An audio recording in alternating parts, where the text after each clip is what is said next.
the ledger that sparked an empire.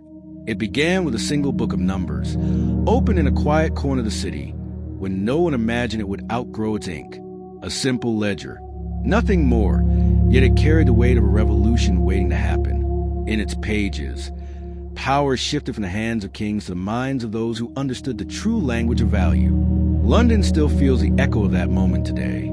So much of modern finance, with its algorithms and frantic markets, still follows patterns etched by that early experiment. To understand how the city became a global force, we have to step back to a time when money was less an institution and more a fragile idea, because the currents that run through London's financial core now are shaped by decisions made when the city was still learning how to measure trust, risk, and ambition. At first, it seemed like a modest solution to an immediate problem. England was struggling to fund its ventures, and traditional sources of wealth were no longer enough to support expansion. Trade was widening, opportunities were multiplying, and every new route demanded capital that simply didn't exist. The ledger became a tool to keep track of obligations that outpaced any vault. It was a bridge between scarcity and potential. Then came the moment when the idea stepped beyond accounting. The ledger evolved from a record into a promise. It allowed merchants, ship owners, and early financiers to move far more than coins. It let them move confidence itself. And confidence, once you could write it down, became something that could be traded, built upon, and multiplied. What had been a slow and uncertain system began to accelerate, pulling the city into a new rhythm. This shift wasn't loud. It wasn't celebrated. It emerged quietly as individuals realized that the book did more than capture what was owed. It created a new kind of leverage. People who once feared risk started to shape it. Those who understood that money could be stretched through agreements, not just metals, gained influence. The ledger became a silent engine, driving London toward an identity it had not yet claimed. But beneath the calm surface, something deeper was beginning. The first hints of a new structure, one that would transform the city's fortunes and rewrite its destiny, were taking shape. The ledger's quiet rise reshaped the way the city understood value. At first, it was simply a clever workaround, a device that allowed commerce to stretch beyond the limits of metal. But as its influence grew, people began to recognize that it wasn't just recording transactions. It was redefining them. Trust no longer depended on the weight of silver on a table.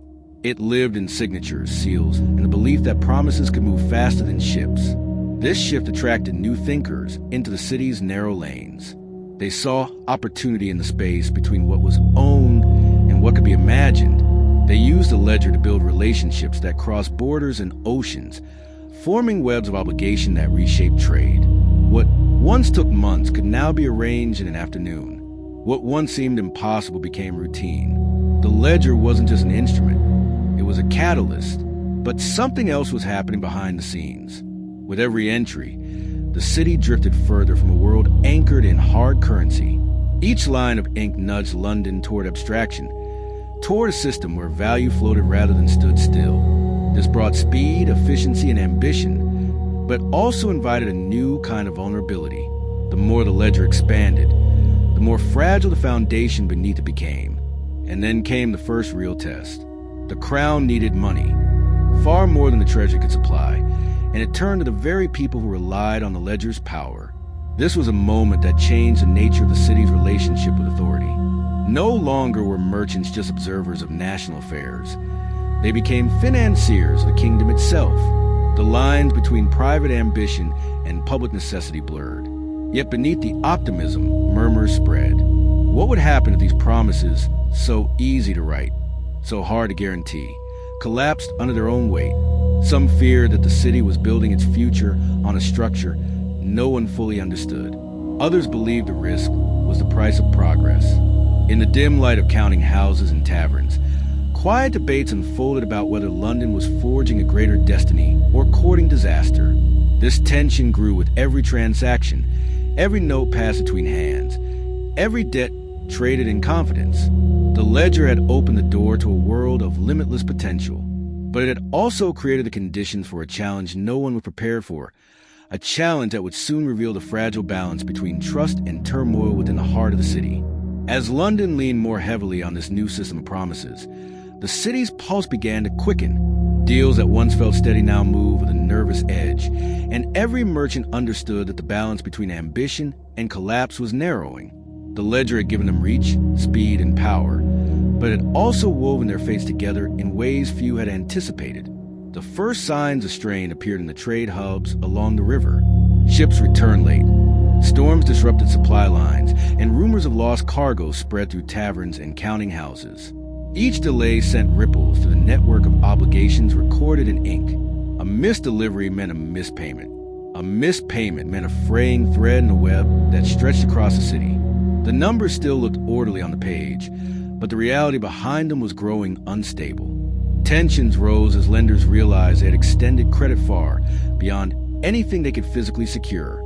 They had trusted the rhythm of trade, believing that goods would flow, debts would settle, and nothing would break the cycle. But now the cycle was stuttering. Conversations turned uneasy. Some merchants began demanding assurances. Others whispered about withdrawing support altogether. The confidence that once felt limitless was now flickering in the wind. Pressure mounted when the crown returned, asking for yet another infusion of funds. This time, the request felt less like partnership and more like necessity. The court's debts had multiplied, and its appetite for expansion exceeded its resources. The financiers, once flattered by royal attention, now felt cornered.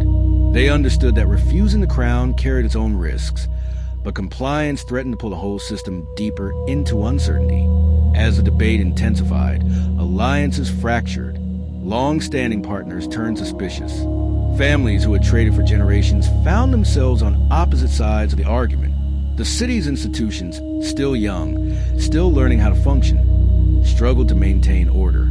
The ledger, once a symbol of possibility, had become a battlefield for competing visions of the future. A sense of inevitability settled over London. Everyone knew something was coming. They just didn't know what form it would take. Transactions slowed. Voices dropped to whispers. Letters arrived sealed and urgent. The tension was no longer hidden in ink. It lived in the air itself. Each passing day pushed the city closer to an invisible boundary. The structure built on trust, ambition, and abstraction was about to face the one force it could never fully account for: a loss of confidence. And when confidence evaporates, everything built upon it begins to shake. London stood at the edge of a precipice, waiting for the moment when the first stone would fall, and wondering how many would follow. The breaking point came quietly, almost without warning. A single missed payment, barely noticed in the city's daily rush, sent a tremor through the network of obligations. Within hours, whispers replaced certainty. Merchants who once traded with ease now hesitated, recalculating risks they had ignored for years. Confidence drained from the streets like water slipping through stone. Then the collapse began. Debts that had been stretched thin finally snapped, pulling others down with them. The crown's reliance on credit intensified the shock, magnifying every failure. What started as a small fracture became a cascading breach. Counting houses locked their doors. Couriers ran breathless between offices. Those who had built fortunes on the ledger's promise watched as the numbers they trusted turned against them. But in the middle of the turmoil, a realization emerged. The ledger had never truly been about ink or parchment. Its power came from something deeper. The collective belief that agreements would bind strangers, that value could move faster than goods, that ambition could outrun scarcity. Even in crisis, that belief did not disappear. It reshaped itself. London learned from the chaos. New safeguards were imagined. More stable systems began to form. Institutions grew from the ruins of uncertainty, stronger because they had survived the test. The city understood that trust needed structure, that ambition needed boundaries, and that power, once unlocked, demanded balance. The ledger had sparked an empire not because it avoided crisis, but because it endured one. And as the dust settled, London stepped into its new identity, wiser, sharper, and more aware of the fragile force that held its financial world together. The city discovered that trust is both a risk and a lifeline, and that every system built on it must be tended with care. Subscribe to join the journey.